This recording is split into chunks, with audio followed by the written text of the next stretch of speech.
Everyone, जय हिंद। आज है 8 अगस्त और आज की इस वीडियो में हम 8 अगस्त से बनने वाले करंट अफेयर के सभी इंपॉर्टेंट क्वेश्चंस को कवर करेंगे। लेकिन पहले हम ये डिस्कस कर लेते हैं कि 7 अगस्त को हम लोगों ने क्या क्या पढ़ा था। हमने पढ़ा था कि जो रशिया है ये भारत का तीसरा सबसे बड़ा कोयला आपूर्तिकर्ता देश बन गया है। अभी हाल ही में भारतीय नौसेना की ऑल वुमन एयर क्रू ने अरेबियन सी के ऊपर में निगरानी मिशन को कंप्लीट कर लिया है। अभी हाल ही में यूनेस्को के द्वारा बिहार की वेधशाला को यूनेस्को की इम्पोर्टेंट संकटग्रस्त वेधशालाओं में शामिल किया है। उत्तर प्रदेश लेकर के आई है पंचामृत योजना। अभी हाल ही में दीपक पुनिया, बजरंग पुनिया और साक्षी मलिक, इन तीनों ने ही गोल्ड मेडल जीता है अभी के कॉमनवेल्थ गेम्स में। बक्सी स्टेडियम का उद्घाटन जम्मू कश्मीर में किया गया। कर्नाटक रत्न अवार्ड ये मरणोपरांत दिया जाएगा पुनीत राजकुमार को। और मध्य प्रदेश के खंडवा में दुनिया का सबसे बड़ा तैरता हुआ सोलर प्लांट बनने जा रहा है। नीरज चोपड़ा के सम्मान में 7 अगस्त भाला फेंक दिवस और भारत के नए उपराष्ट्रपति बन गए हैं जगदीप धनखड़। ये सभी क्वेश्चन हम लोगों ने कल पढ़ लिए थे। की होगी प्लेलिस्ट मैंने बना दी पूरे अगस्त की, वो देख लोगे। और आप लोगों को जो मंथली जून और जुलाई का पेंडिंग है ये मैं 1 से 2 दिन में प्रोवाइड करा दूंगी, जैसे ही थोड़ी तबीयत ठीक लगेगी ना, क्योंकि ये वीडियो लंबा होता है, 1-1 घंटे का होता है। तो ये वीडियो मैं आप लोगों को 1 से 2 दिनों में प्रोवाइड करा दूंगी। आपके एग्जाम के पहले ही मिल जाएगा, टेंशन मत लीजिएगा। ठीक है, शुरू कर लेते हैं।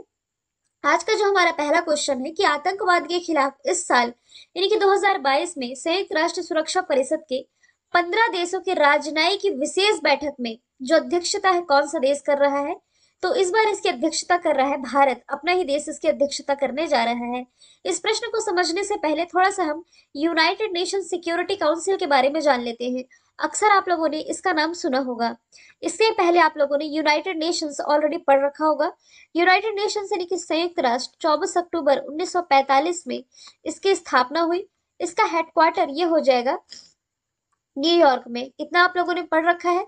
और इसी यूनाइटेड नेशंस के 6 भाग हैं। 6 भाग में से देखिए, एक तो आपका न्यास परिषद है, फिर सचिवालय है, फिर आर्थिक सामाजिक परिषद है, एक आप पढ़ते होंगे इंटरनेशनल कोर्ट ऑफ जस्टिस यानी कि अंतरराष्ट्रीय न्यायालय। लेकिन इसमें से ना जो 2 महत्वपूर्ण संस्थाएं इसकी चर्चे में रहती हैं, एक तो है यूनाइटेड नेशन जनरल असेंबली जिसे आप कह सकते हैं संयुक्त राष्ट्र महासभा, और दूसरी यूनाइटेड नेशन सिक्योरिटी काउंसिल यानी कि संयुक्त राष्ट्र सुरक्षा परिषद। तो आज हम डिस्कस करने जा रहे हैं इसी संयुक्त राष्ट्र सुरक्षा परिषद के बारे में, जिसका मुख्य कार्य है अंतरराष्ट्रीय शांति और सुरक्षा को बनाए रखना। मतलब कि अंतरराष्ट्रीय शांति ही बनाना इसकी प्राथमिक जिम्मेदारी होती है। इसके ना 5 स्थायी सदस्य होते हैं। और इससे रिलेटेड एग्जाम में प्रश्न पूछा जा चुका है कि दिए गए ऑप्शन में ऐसा कौन सा देश है जो कि यूनाइटेड नेशन सिक्योरिटी काउंसिल का स्थायी सदस्य नहीं है। तो देखो, चाइना, फ्रांस, रशिया, यूके और यूएसए, ये इसके 5 स्थायी सदस्य हैं। और इसके 10 अस्थायी सदस्य होते हैं। 10 अस्थायी सदस्य, ये जो 10 अस्थायी सदस्य होते हैं ये 2-2 साल के लिए नियुक्त होते हैं। इन 10 अस्थायी सदस्यों में भारत का भी स्थान है, तो 2 साल के लिए सदस्यता इन्हें मिलती है। ठीक है, अस्थायी या गैर स्थायी भी कह सकते हैं, लेकिन 5 स्थायी आप लोगों को ये याद रख लेना है। तो इस बार की इसकी अध्यक्षता जो की है भारत को मिली है आतंकवाद के खिलाफ। ये जो राजनयिकों की बैठक होनी है, विशेष बैठक, इसके लिए। अब थोड़ा सा हम जान लेते हैं चाइना के बारे में। चाइना क्या होस्ट करने जा रहा है इस साल का जो ब्रिक्स समिट है। ब्रिक्स 5 देशों का संगठन है। Brazil, Russia, India, China, south Africa, मिस्र या इसे आप इजिप्ट कह सकते हैं। तो देखो, अभी पिछले वर्ष का कोप 26 ये कहा हुआ था स्कॉटलैंड के ग्लासगो में। कोप 27 ये आयोजित किया जाएगा इजिप्ट, मिस्र में। इससे जो नेक्स्ट होगा कोप 28 यानी कि कॉन्फ्रेंस ऑफ पार्टीज 28, इसका आयोजन दुबई यूएई में किया जाएगा। और श्रीलंका क्या होस्ट करेगा इस साल का जो बिम्स्टेक समिट होना है। बिम्स्टेक यानी कि bay of Bengal initiative for multi sectoral technical and economic corporation. तो ये श्रीलंका के कोलंबो में आयोजित किया जाएगा। अगला प्रश्न है, भारत का पहला हिमालयन मसाला उद्यान कहाँ स्थापित किया गया? वैसे मसालों के लिए आप केरल का ही नाम पढ़ते थे, तो ये जो हिमालयन मसाला उद्यान है अभी हाल ही में उत्तराखंड के रानीखेत में स्थापित किया गया है। उत्तराखंड का जो वन विभाग है इसके अनुसंधान विंग द्वारा ये विकसित किया गया है। इसका मेन पर्पस है कि जो हिमालय क्षेत्र है ना, यहाँ वेरियस टाइप के जो मसाले हैं इन्हें लोकप्रिय बनाना और इनके बारे में जागरूकता पैदा की जा सके।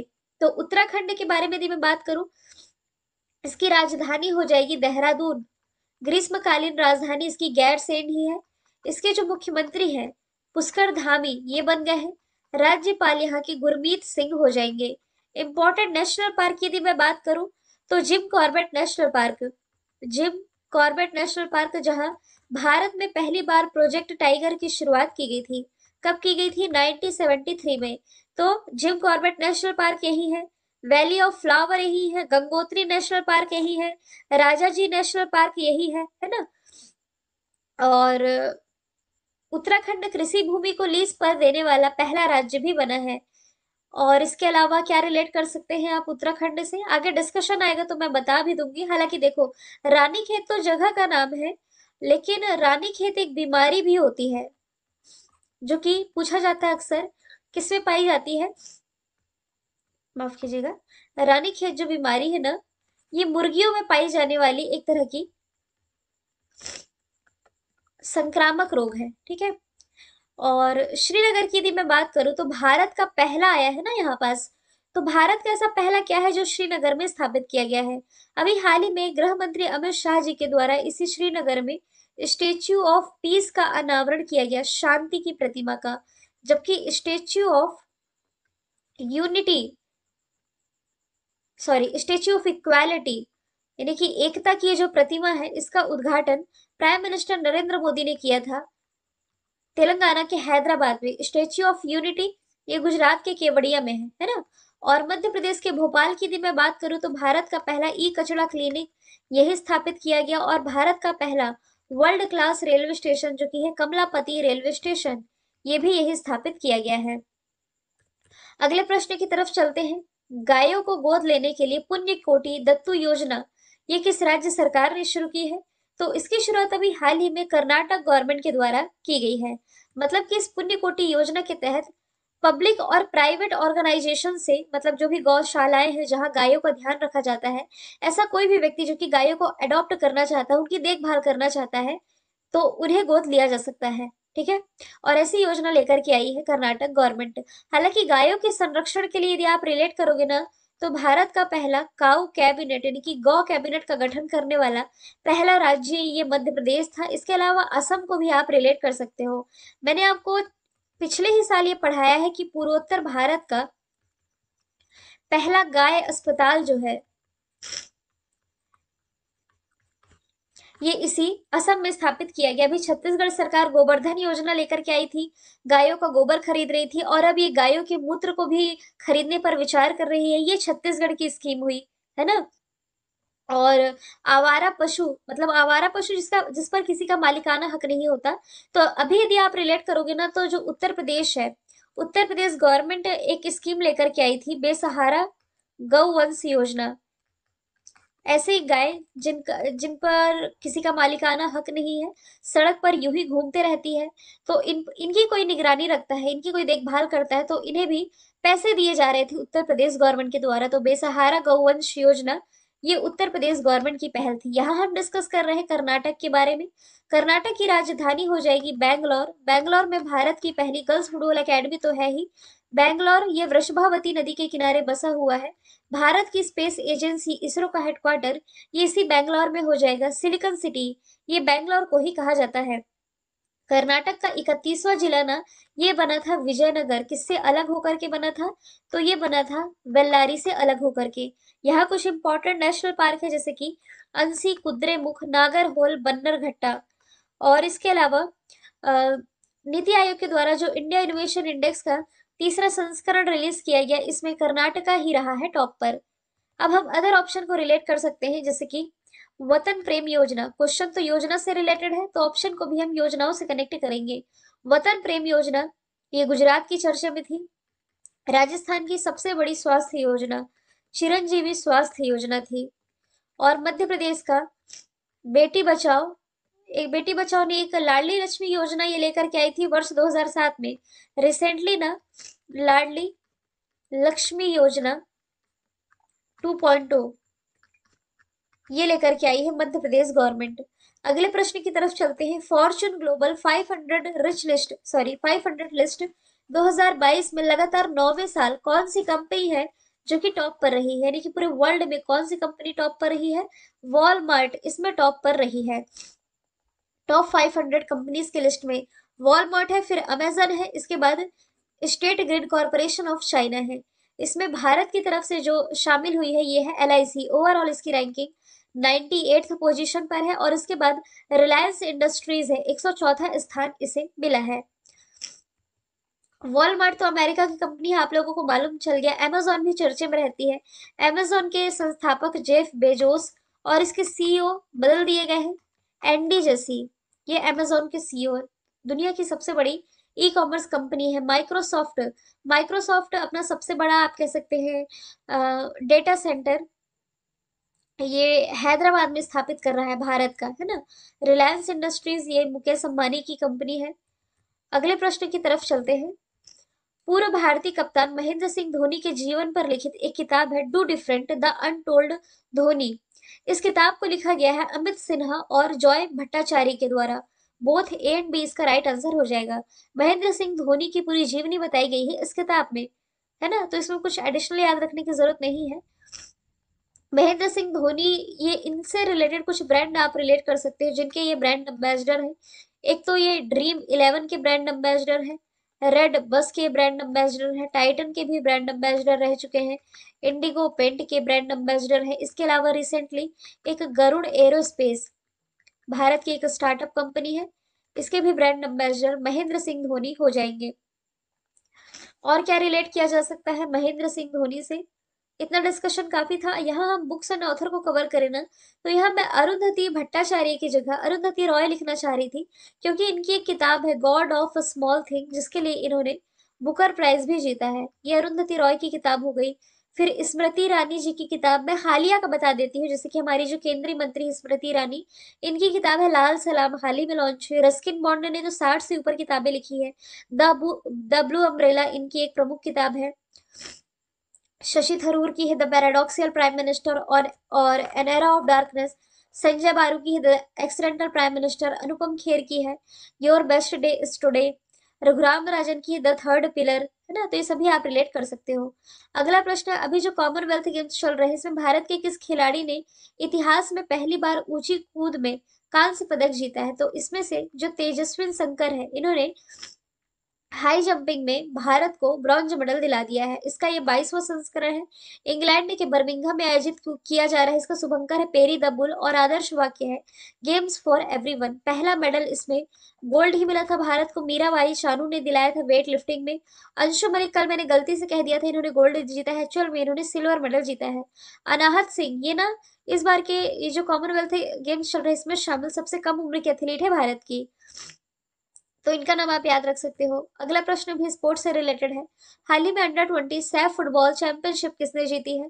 तो अभी हाल ही में जो अपना देश भारत है इसने अंडर 20 सैफ फुटबॉल चैंपियनशिप जीत ली है, और इसमें फाइनल में इसने बांग्लादेश को हराया है। इसका जो आयोजन है, मतलब फाइनल है जो भुवनेश्वर के कलिंगा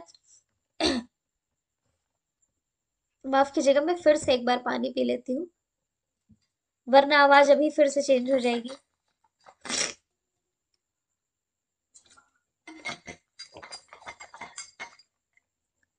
कलिंगा स्टेडियम और एक और स्टेडियम आप याद रखेंगे जो कि उड़ीसा में है,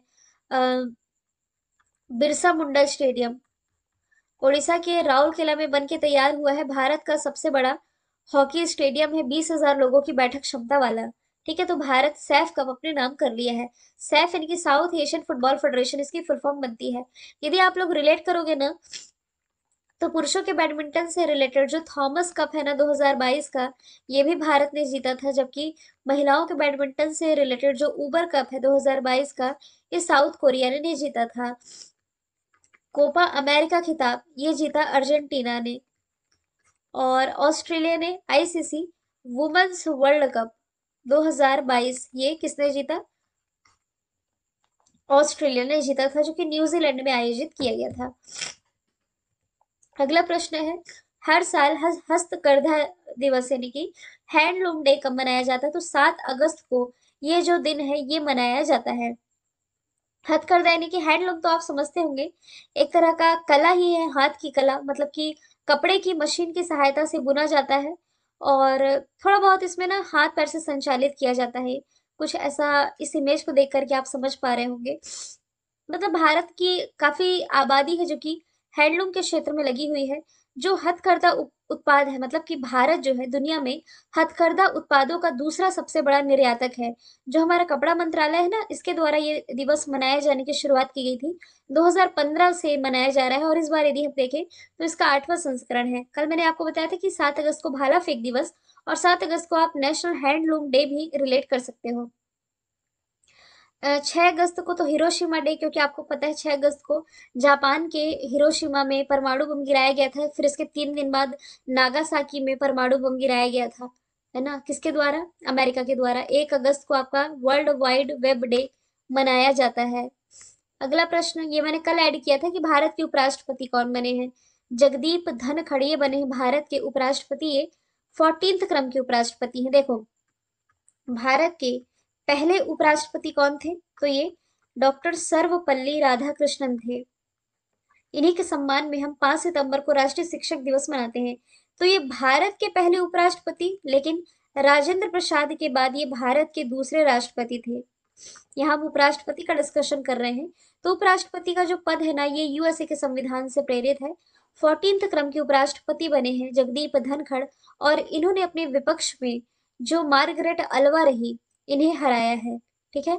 और अभी जो एम वेंकैया नायडू जी थे, अभी तक उपराष्ट्रपति इनका पद अब समाप्त होने जा रहा है। ये किसान वर्ग से आते हैं। जो जगदीप धनखड़ है ना, एक आप लोगों ने चौधरी चरण सिंह का नाम पढ़ा होगा।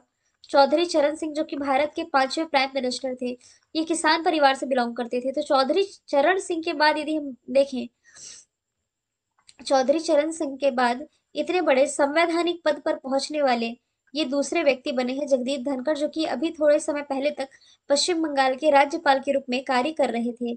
इसके अलावा ये लोकसभा सांसद रहे हैं झुंझुनू से ही, और इसके अलावा विधायक के रूप में भी इन्होंने कार्यभार संभाला है। आप लोगों को इतना बेसिक मालूम होगा कि राज्यसभा का जो पदेन सभापति होता है ना, ये उपराष्ट्रपति ही होता है। और द्रौपदी मुर्मू ये हमारी 15वें क्रम की प्रेसिडेंट बनाई गई है, यानी कि राष्ट्रपति बनाई गई है। राष्ट्रपति का पद है ना, जो आर्टिकल 52 से 62 में बताया गया है। और राष्ट्रपति के जस्ट बाद उपराष्ट्रपति का पद बताया गया है आर्टिकल 63 से 73। ठीक है। तो राष्ट्रपति और ये उपराष्ट्रपति का पद आप रिलेट कर सकते हो। इनका कार्यकाल वैसे 5 साल का होता है, लेकिन ये 3 तरीकों से पहले भी हटाए जा सकते हैं। कौन कौन से तरीके हैं? एक तो खुद ही त्याग पत्र दे दे। किसे त्याग पत्र दे सकते हैं? ये राष्ट्रपति को, और राष्ट्रपति इन्हें त्याग पत्र देते हैं। या इनकी मृत्यु हो जाए, या महाभियोग। इन 3 तरीकों से ये हटाए जा सकते हैं समय के पहले भी। ठीक है।